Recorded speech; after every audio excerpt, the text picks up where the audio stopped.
তত্ত্বাবধায়ক সরকার ব্যবস্থা বাতিল করাটা যখন কোর্ট বলছেন অবৈধ, দ্যাট মিনস ইন আদার ওয়ার্ডস তত্ত্বাবধায়ক সরকার সিস্টেম বৈধ। এটা হলো একটা ইন্টারপ্রিটেশন। দ্বিতীয় ইন্টারপ্রিটেশন হলো, আপনি যদি 13th অ্যামেন্ডমেন্টের জাজমেন্টের কথা চিন্তা করেন, 13th অ্যামেন্ডমেন্টের জাজমেন্টেও ওখানে 7 জন আনঅ্যানিমাসলি বলেছিলেন তত্ত্বাবধায়ক সরকারের আন্ডারে অন্তত 2টি নির্বাচন হতে হবে। 7 জনের মধ্যে আবার পরবর্তীতে 3 জন পোল্টি মেরেছিলেন। জ্ঞানপাপী একজন জাজ ছিলেন খায়রুল হক নাম, উনি মূল জাজমেন্ট থেকে ডেভিয়েট করে 17 মাস পরে এই আইন আসার পরে, এই আইন জাজমেন্টটা দিলেন এই আইনটা পাশ হওয়ার আগে, জাজমেন্ট রিলিজ করলেন এই আইন আসার 17 মাস পরে। সেখানে যে উনি রায় দিলেন যে ঠিক আছে পরবর্তী 2টা নির্বাচন হবে, তবে পার্লামেন্ট ঠিক করবে কোন ফর্মে হবে। ওনাদের থেকে দলছুট হয়ে সিনহাবাবু বললেন যে না, আগামী 2টাই হবে কেয়ারটেকারের আন্ডারে, তবে আপনার জুডিশিয়ারিকে বাদ রাখা উচিত। আর আগের 3 জন তো বলেছিলেন যে এটা তত্ত্বাবধায়ক সরকার বৈধ। খায়রুল হক সাহেবের সাথে তাল মিলানেন ওই যে আর একটার নাম কি যেন বলে, আরে জুডিশিয়ারিটা ধ্বংস করে দিয়ে গেছে, এই যে না জুডিশিয়ারি ধ্বংস মানিক যতটুকু করেছে, আবার জুডিশিয়ারিকে ধ্বংসের পিছনে মূল অনেকগুলো দায়ের মধ্যে সৈয়দ মাহমুদ হোসেন নামে একজন জজ ছিলেন। জাস্ট এইভাবে কোট করেন, he is one of the most instrumental persons, যেই জুডিশিয়ারিকে ধ্বংস করে দিয়ে গেছে। ওপেন কোর্ট, এগুলো সাজা হওয়া উচিত। এইগুলোর কারণে আজকে বাংলাদেশে গণতন্ত্র নির্বাসিত, বাংলাদেশে মানুষ হত্যা হয়েছে, বাংলাদেশে খুন হয়েছে, বাংলাদেশে মানবতা বিরোধী অপরাধ হয়েছে, গুম হয়েছে, মৃত মানুষের বিরুদ্ধেও মামলা হয়েছে। তো এই জায়গাটায় আপনার তত্ত্বাবধায়ক সরকার ব্যবস্থা সংবিধানের সাথে সাংঘর্ষিক না, এইটাই মোদ্দা কথা। কারণ আজকে রায়ের মধ্যে বলেছে অন্তর্বর্তী সরকার সাংবিধানিকভাবেই বৈধ সরকার।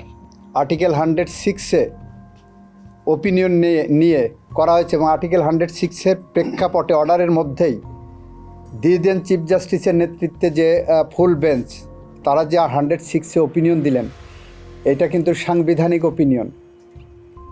আপিল বিভাগের সাংবিধানিক ওপিনিয়নে বলেছেন, রাষ্ট্রপতি ওনাদের কাছে বলেছেন সংসদ ভেঙে দেওয়া হয়েছে, প্রধানমন্ত্রী চলে গেছেন, অন্য কাউকে ডেকে সরকার গঠন করা সম্ভব নয়। এই পরিস্থিতিতে রাষ্ট্রপতি অন্তর্বর্তীকালীন সরকার গঠন করতে আইনি কোনো বাধা আছে কি না, সেখানে সুপ্রিম কোর্ট গোটা প্রেক্ষাপট বিবেচনায় নিয়ে সুপ্রিম কোর্ট বলছেন যে এটা বৈধ এবং সাংবিধানিক সরকার হবে। ওইটার সাথে তত্ত্বাবধায়ক সরকারের কোনো সাংঘর্ষিক কোনো পজিশন নাই।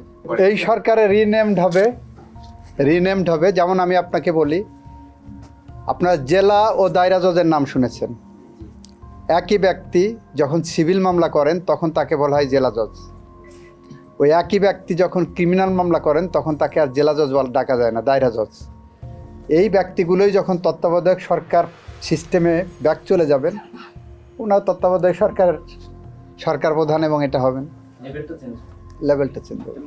এটা সাংবিধানিক কোনো সাংঘর্ষিক কোনো জায়গা নেই, অ্যাম্বিগুইটিরও জায়গা নেই। তবে আমার কাছে যদি আপনি ইন্টারপ্রিটেশনের কথা বলেন, আমি বলবো অ্যাপেলেট ডিভিশনের যে রিভিউ পেন্ডিং আছে সেইটাকে বাইপাস করেই এই আইনেই এই রায়ের প্রেক্ষিতে তত্ত্বাবধায়কে ফিরে যাওয়ার সম্ভাবনা আছে। কেন আছে? তত্ত্বাবধায়কের 13th অ্যামেন্ডমেন্টের রিভিউতে গেছি। তত্ত্বাবধায়কের 13th অ্যামেন্ডমেন্টের জাজমেন্টের 2টা রেশিও, কোর্টের সামনে 2টা ইস্যু ছিল। এক, তত্ত্বাবধায়ক সরকার বৈধ না অবৈধ। ওই পার্টে 4 জন বললেন অবৈধ, 3 জন বললেন বৈধ তত্ত্বাবধায়ক। এই একটা পার্ট। দ্বিতীয় পার্টে 7 জনই বললেন পরবর্তী 2টি নির্বাচন তত্ত্বাবধায়কের আন্ডারে হবে। এই যে পরবর্তী 2টি নির্বাচন তত্ত্বাবধায়কের আন্ডারে হবে, সেইটার আগেই আপনার যখন 15th অ্যামেন্ডমেন্ট নিয়ে চলে আসলো, তখন ওইটা ধরে নেওয়া হবে যে ওইটা দ্যাট ইজ ইন অ্যাবিয়েন্স। ওই জাজমেন্টের রেশিওটা এখনও অপারেটিভ আছে, কার্যকর আছে।